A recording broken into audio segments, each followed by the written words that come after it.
Shalom, shalom, chrétiens du monde entier, chers frères et sœurs, soyez salués, soyez bénis au nom puissant de Jésus-Christ de Nazareth. Amen. Bienvenue à la voix des assemblées évangéliques des élus du ciel AEC International dans le monde entier. Vous êtes à la bonne adresse et vous avez raison. Pour joindre le siège des églises AEC International, vous avez 3 numéros, le plus 225 05 85 90 55 40, le plus 225 05 01 02 56 33 et le plus 225 07 78 98 70 59. Soyez salués, soyez bénis au nom de Jésus-Christ. Bienvenue à l'écoute de la parole de Dieu. Aujourd'hui, notre thème est « Quitte le camp des morts vivants et viens à Jésus-Christ ». Quitte le camp des morts vivants et viens à Jésus-Christ. Amen. Voici le thème que nous abordons. Que Dieu vous bénisse.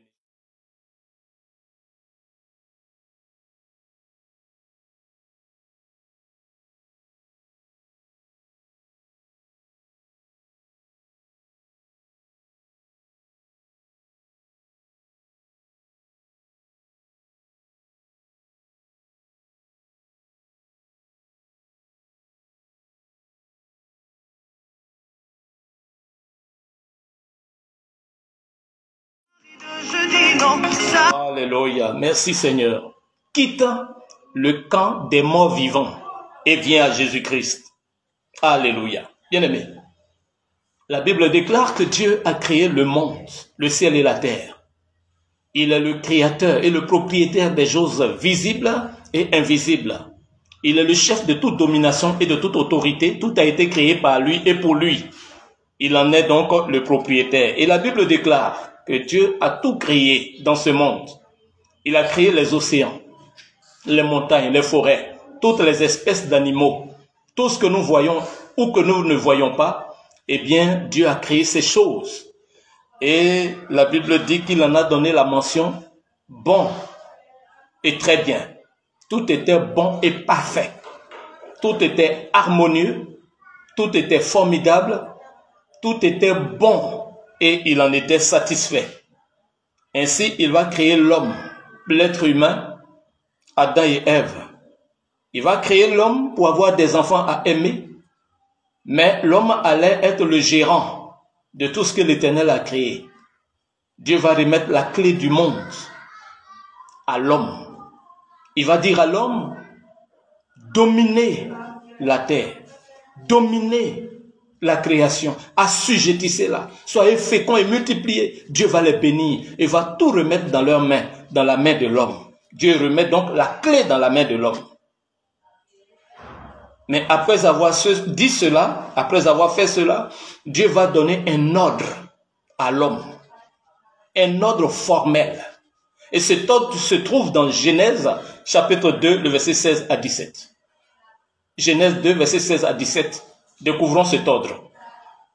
L'Éternel Dieu dit à l'homme, la Bible dit, l'Éternel Dieu donna cet ordre à l'homme. Tu pourras manger de tous les arbres du jardin, mais tu ne mangeras pas de l'arbre de la connaissance du bien et du mal, car le jour où tu en mangeras, tu mourras. Parole du Seigneur. Tu pourras manger de tous les arbres du jardin, mais tu ne mangeras pas de l'arbre de la connaissance du bien et du mal, car le jour où tu en mangeras, tu mourras. Bien-aimé, ce n'était pas un avis, ce n'était pas un conseil, ce n'était pas une causerie, mais c'était un ordre. C'était un ordre. Et un ordre, ça s'écoute, ça s'exécute. Un ordre, ça s'exécute. On obéit à un ordre donné. Surtout quand ça vient de la suprême autorité, de l'autorité supérieure, quand ça vient de Dieu.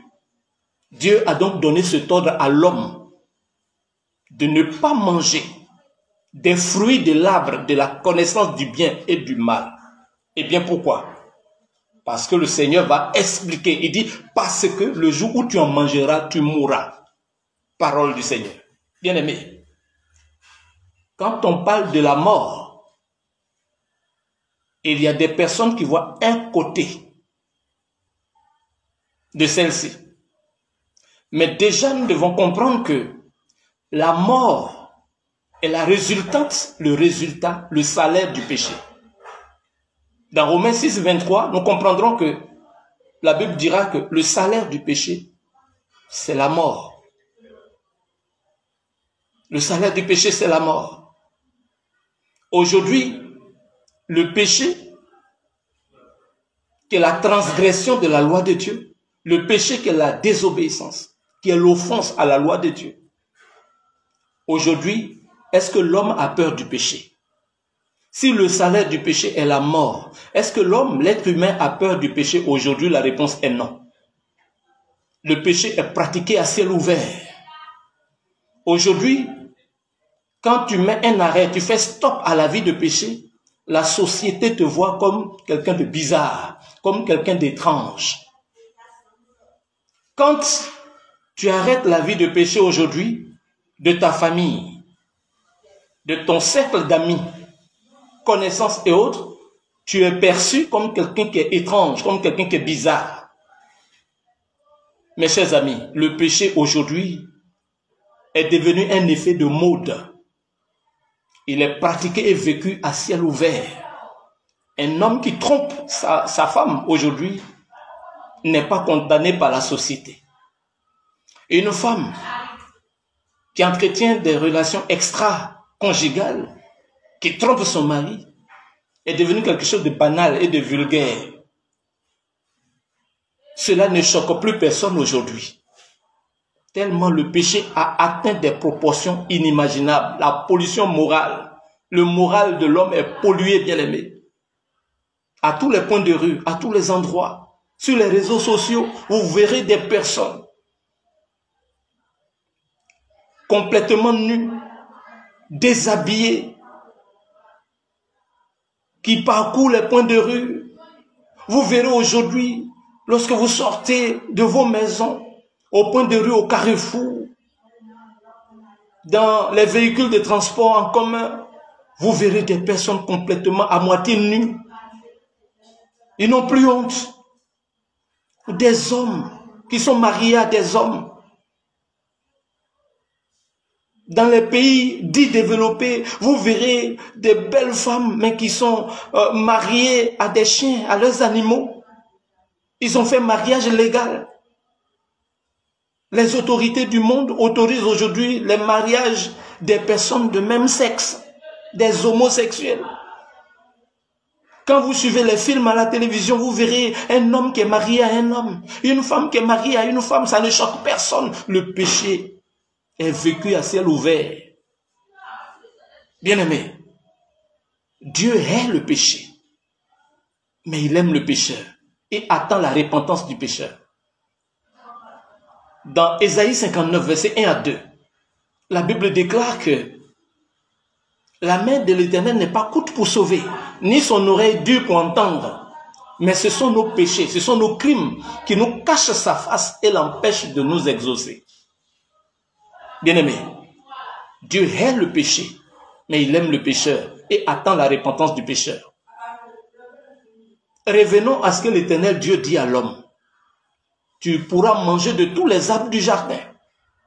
Mais quant à l'arbre de la connaissance du bien et du mal, tu n'en mangeras pas. Parce que le jour où tu en mangeras, tu mourras. Lorsque Dieu dit le jour où tu en mangeras, tu mourras, ce n'est pas un conseil, ce n'est pas un avis, ce n'est pas une causerie, mais c'est un ordre. C'est un ordre. Et un ordre, ça s'obéit, ça s'exécute. Amen. Le jour où tu en mangeras, tu mourras. On parle de la mort. La mort qui, selon Romains 6, verset 23, est le salaire, la résultante du péché.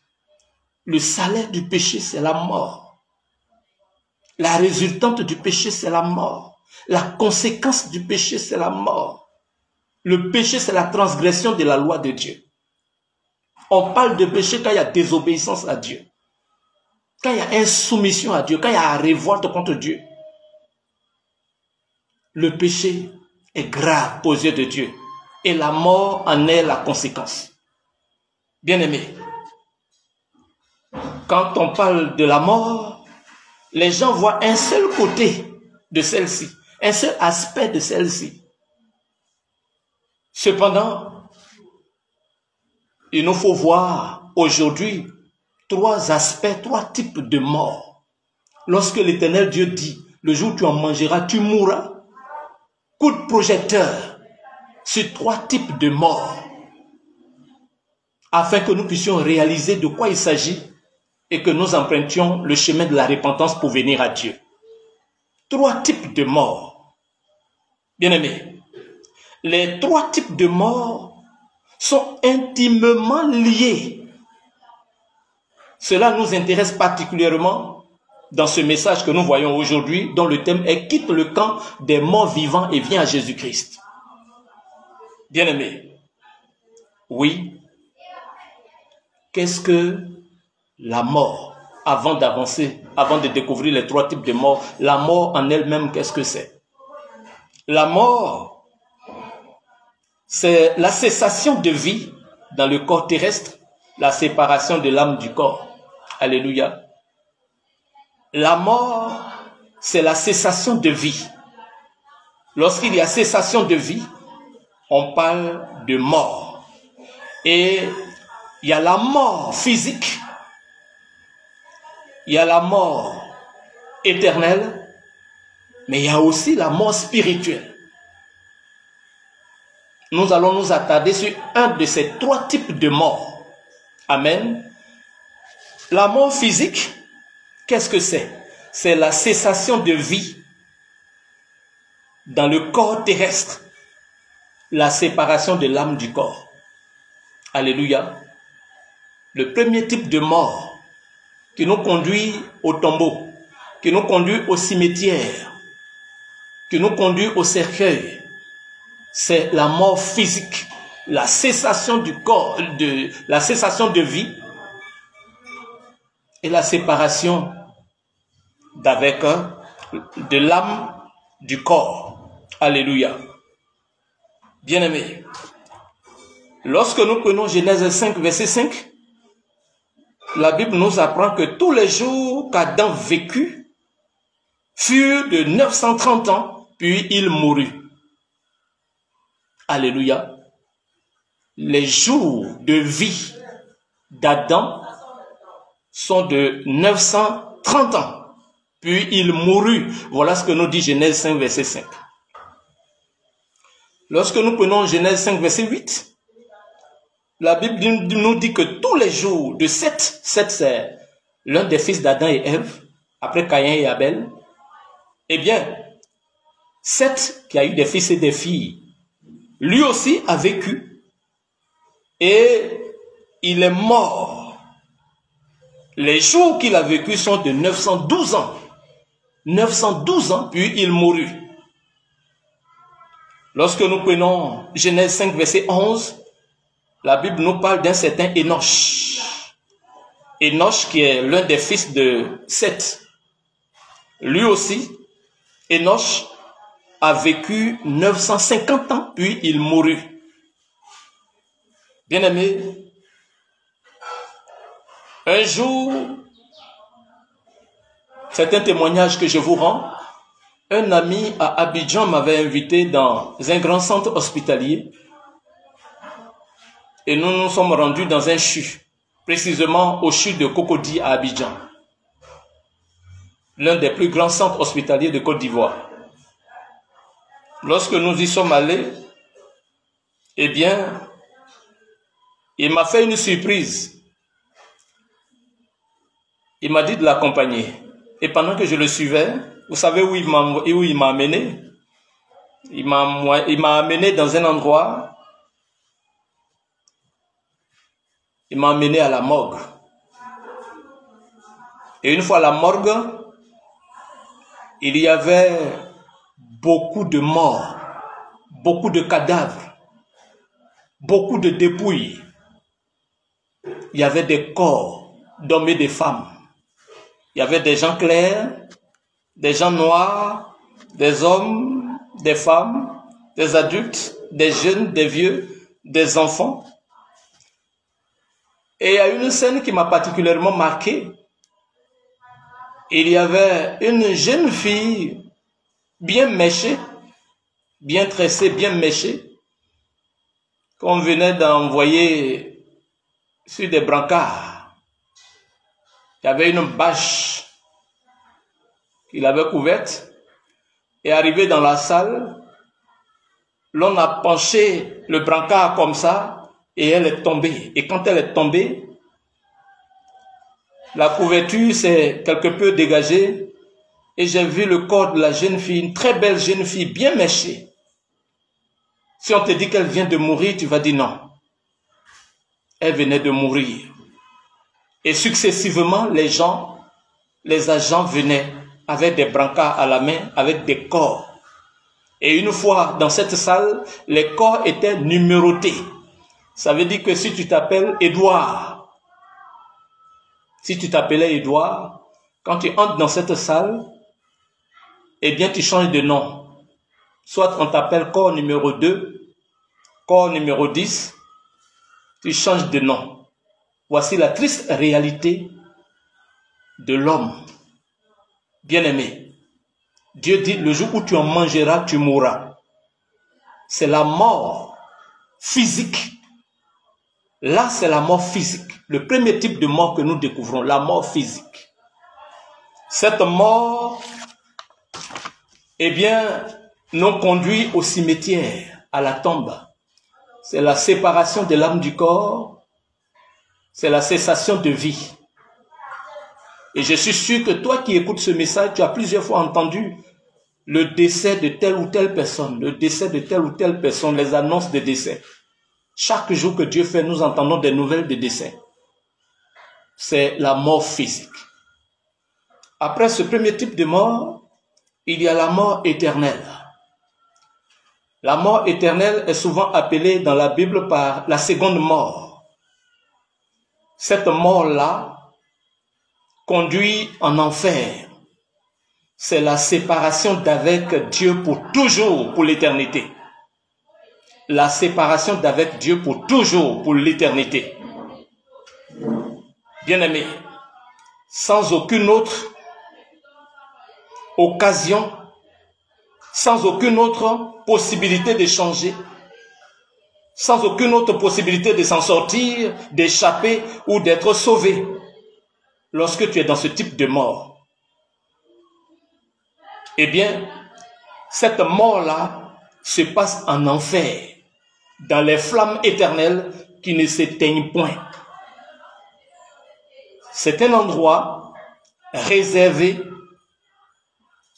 où vont tous ceux et toutes celles qui ont tourné le dos à Dieu, qui ont joué avec la grâce de Dieu jusqu'à ce qu'il soit trop tard. C'est l'endroit où vont ceux qui ont joué avec la grâce de Dieu, ceux qui ont mené une vie le dos tourné à Dieu, qui ont joué avec la grâce de Dieu. Eh bien, c'est l'endroit où vont ceux qui ont tout perdu, ceux qui n'ont plus d'occasion d'être sauvés. C'est la mort éternelle. La mort éternelle. C'est un endroit où vont ceux qui ne sont pas lavés, qui ne sont pas couverts par le sang et le sacrifice de Jésus-Christ à la croix. C'est là-bas qu'ils vont se retrouver pour l'éternité, au milieu du feu, au milieu des flammes de l'enfer. C'est un endroit de châtiment, de jugement et de condamnation.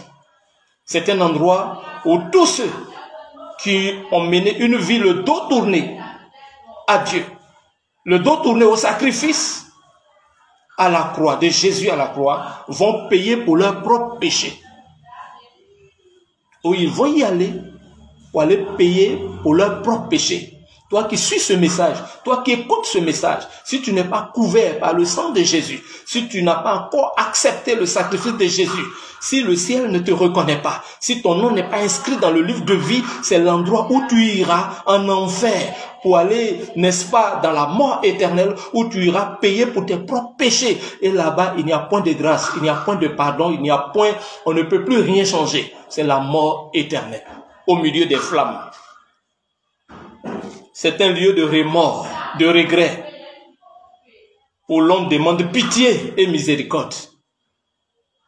Un endroit, un lieu où il n'y a que des remords, des regrets, où l'on demande pitié et miséricorde.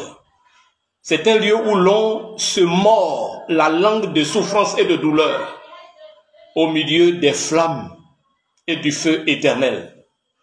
C'est un endroit où, tenez-vous bien, on n'aimerait pas trouver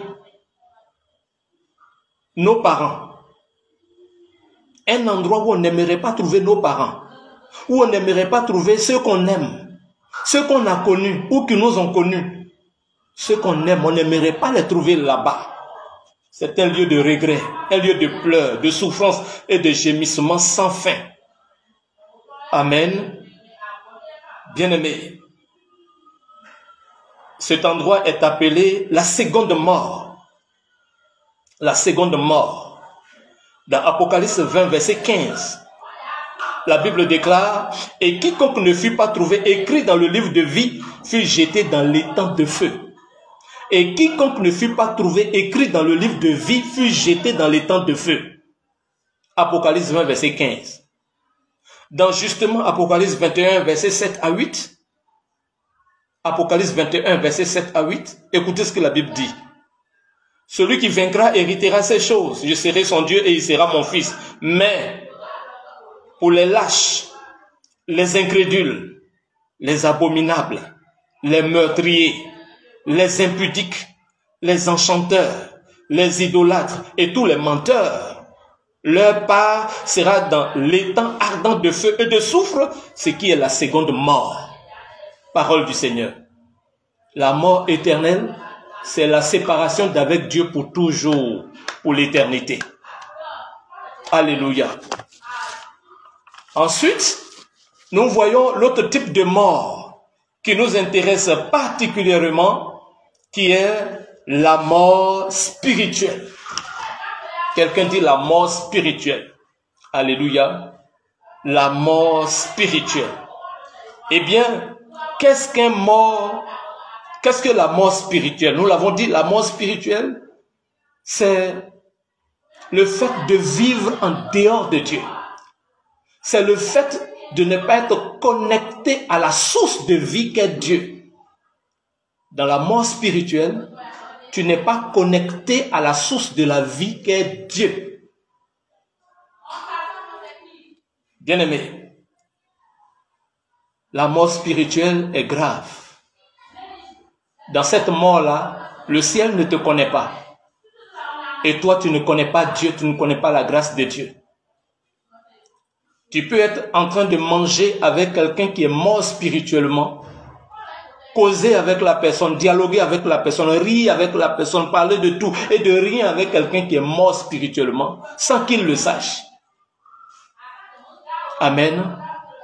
Et c'est là que notre message devient plus intéressant. Quitte le camp des morts vivants. Les morts vivants, ce sont ceux qui sont morts spirituellement. Vous pouvez tout faire avec eux. Vous les voyez apparemment, ils sont en vie, ils sont vivants, mais spirituellement, ils sont morts. Spirituellement, ils sont morts. Le ciel ne les connaît pas. L'Esprit de Dieu ne les connaît pas. Dieu ne les connaît pas. La grâce de Dieu ne les connaît pas. Ce sont de bons candidats pour l'enfer. Quelqu'un qui est mort spirituellement est un bon candidat pour aller en enfer. C'est la mort spirituelle.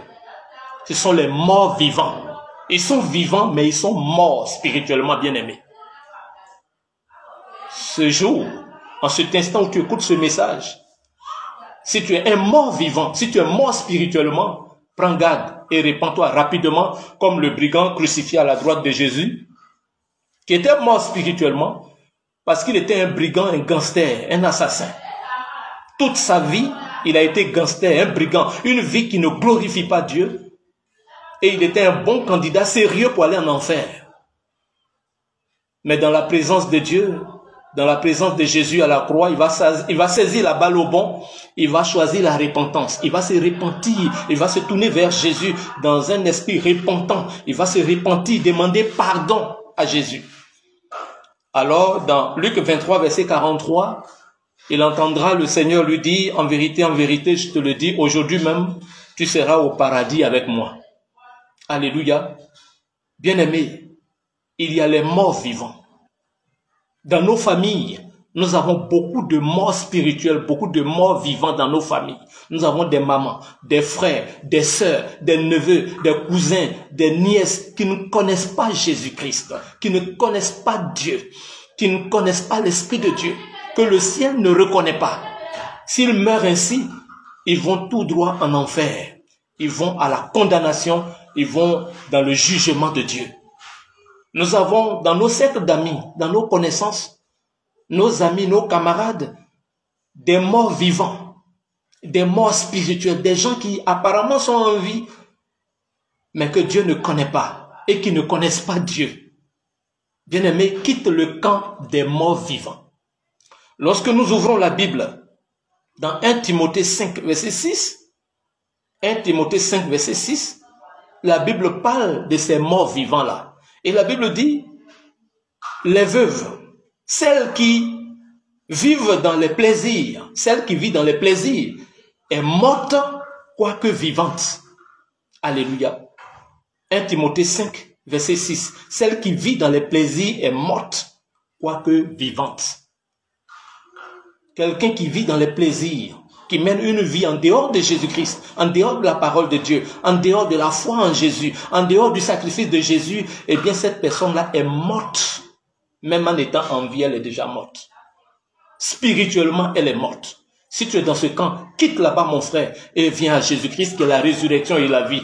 Tu auras la vie, tu seras sauvé et tu iras au ciel. Amen. Lorsque nous prenons la Bible dans Éphésiens 2, versets 1 à 3, que dit la Bible?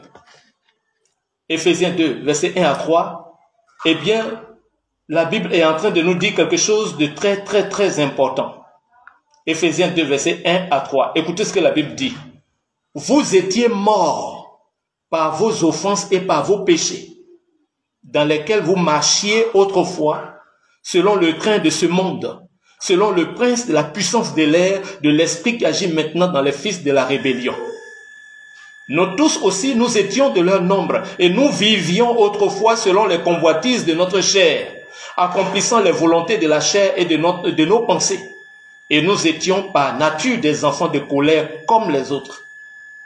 Amen. Vous étiez morts par vos offenses et par vos péchés, dans lesquels vous marchez autrefois selon le train de ce monde. La personne qui vit dans ses convoitises, dans ses péchés, est morte spirituellement. On parle ici des morts vivants. Vous étiez morts, comprenons le sens de chaque mot. Vous étiez morts par vos offenses et par vos péchés. Dans la vie d'offense à Dieu, lorsque nous offensons Dieu, lorsque nous péchons contre Dieu, on est en vie, on rit avec nos camarades, on rit avec nos parents, on s'amuse, on parle de tout et de rien, on est en vie, mais spirituellement, la Bible dit, nous étions morts, vous étiez morts par vos offenses et par vos péchés, dans lesquels vous marchiez autrefois selon le train de ce monde, la manière de vivre de tout le monde autour de nous, la manière de vivre de tout le monde autour de nous. Nous étions morts par nos offenses et par nos péchés, dans lesquels nous marchions autrefois selon le train de ce monde, selon la vie des gens autour de nous. Nous étions morts, bien-aimés. Et nous étions par nature des fils de la rébellion. Troisièmement, lorsque nous prenons, bien-aimés, Luc 9, verset 59 à 60, nous voyons le Seigneur Jésus-Christ qui dit à quelqu'un de le suivre. Il demande à quelqu'un de le suivre. Luc 9, le verset 59 à 60. Le Seigneur dit à quelqu'un de le suivre. Mais quelle va être la réponse de cette personne? La personne va dire à Jésus, « Oh, laisse-moi d'abord aller enterrer mon père. » Lisons le passage, Luc 9, verset 59 à 60. Il est dit, c'est-à-dire Jésus dit à un autre, « Suis-moi. » Jésus dit à quelqu'un, « Suis-moi. » Comme aujourd'hui, en écoutant ce message, Jésus est en train de te dire, « Suis-moi. » Alors qu'est-ce qu'il répond au Seigneur? Il lui dit, Seigneur, permets-moi d'aller d'abord ensevelir mon père. Laisse-moi, je vais aller enterrer mon papa d'abord. Et puis je vais revenir pour te suivre. Alors qu'est-ce que le Seigneur lui répond?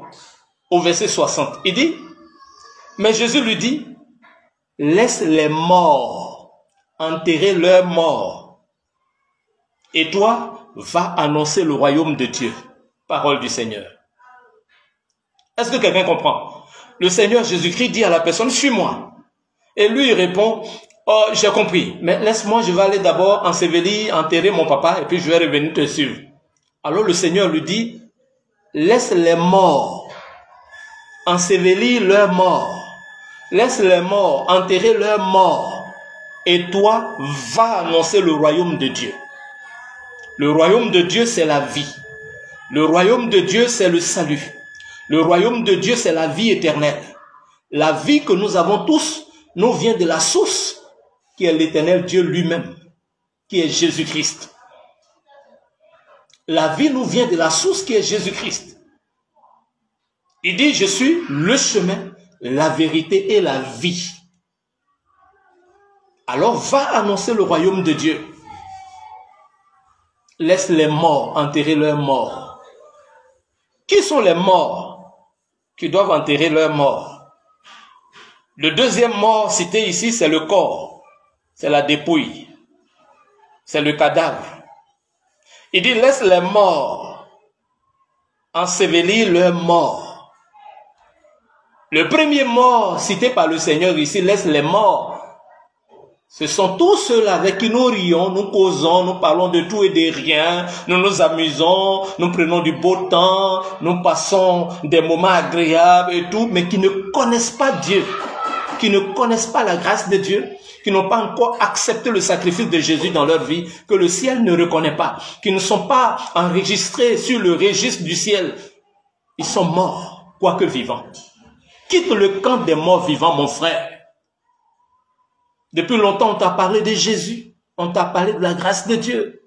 Quelle est ta position devant le Seigneur? As-tu entendu l'appel de Dieu? As-tu accepté la main tendue de Jésus, ton unique sauveur? Ou bien tu te plais dans le camp des morts vivants?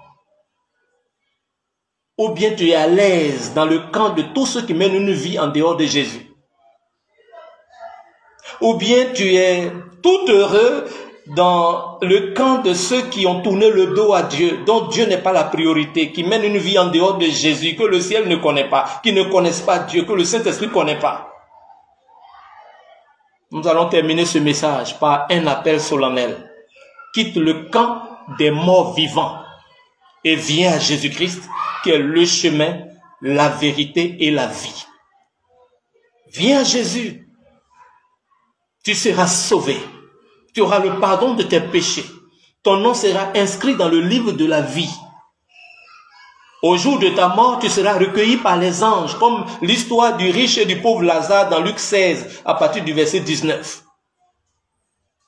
Au jour de ta mort, tu seras accueilli, recueilli par les anges, et tu iras dans la gloire de Dieu. Tu iras au ciel. C'est pendant que tu as envie que tout se décide. C'est là que tout se passe. Parce qu'après ton dernier soupir, après ta dernière respiration, il sera trop tard. On ne pourra plus rien changer. Hébreux 9, verset 27 dit, il est réservé aux hommes de mourir une seule fois, après quoi vient le jugement. Viens à Jésus, tu seras sauvé. Que Dieu te bénisse. Shalom à toi.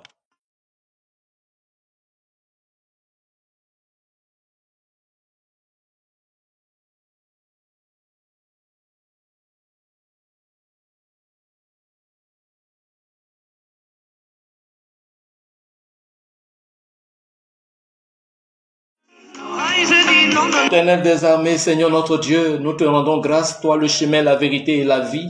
Seigneur, merci pour ce message. Merci de te révéler à quelqu'un qui a écouté ce message. Seigneur, je te supplie, fais quitter la personne dans le camp des morts vivants. Ramène la personne à toi, car c'est toi notre salut, c'est toi notre vie. Seigneur, sauve quelqu'un qui a écouté ce message.